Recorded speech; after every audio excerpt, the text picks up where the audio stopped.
Hello everyone, আজকের রান্নায় থাকছে চিকেন তেহারি। মাংস ম্যারিনেশনে সাদা তেল, টক দই, ধনে গুঁড়ো, শাহি গরম মশলা মেখে রাখতে হবে, আর অন্যদিকে চাল ভিজিয়ে ঝরিয়ে রাখতে হবে। আলু ভেজে তুলে রাখতে হবে। আদা রসুন পেস্ট করে নিতে হবে। এরপর তেল গরম করে তাতে দারচিনি, শুকনো লঙ্কা দিয়ে পেঁয়াজগুলো ভেজে নিতে হবে। এরপর ম্যারিনেট করা মাংস এতে দিয়ে দিতে হবে। আগের করা আদা রসুন পেস্টও দিয়ে দিতে হবে। ঢাকা দিয়ে কিছুক্ষণ কষাতে হবে মাংসটা। এরপর অন্য একটা পাত্রে তেল গরম করে তাতে গোটা গরম মশলা দিয়ে দিতে হবে। বাকি পেঁয়াজ দিয়ে ভেজে নিতে হবে। এরপর জল ঝরিয়ে রাখা চাল দিয়ে ভালো করে মিশিয়ে নিতে হবে। চাল ভালো করে মেশানো হলে এরপর আগের পাত্রের মাংস ভালো করে নেড়েচেড়ে নিতে হবে। নাড়াচাড়া হয়ে গেলে তাতে 1 চামচ নুন, কিছুটা শাহি গরম মশলা দিয়ে দিতে হবে। এটা আমার বোন আমার মাকে সাহায্য করছে। এরপর 1 চামচ কেওড়ার জল, কিছুটা গরম জল দিয়ে দিতে হবে।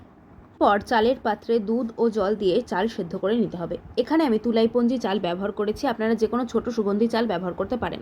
স্বাদমতো নুন, কেওড়া জল দিয়ে ঢেকে সেদ্ধ করে নিতে হবে। সেদ্ধ হয়ে গেলে ভাতের উপর 3টে কাঁচা লঙ্কা দিয়ে দিতে হবে। এরপর সেদ্ধ করা ভাত মাংসের উপর ছড়িয়ে দিয়ে ভালো করে মিশিয়ে নিতে হবে। এরপর ভাতটাকে দমে বসানোর জন্য আমি যেরকম করেছি সেরকমই করতে পারেন।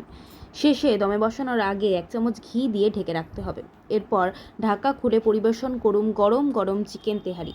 আপনারা এটা শুধু বা স্যালাডের সাথে খেতে পারেন।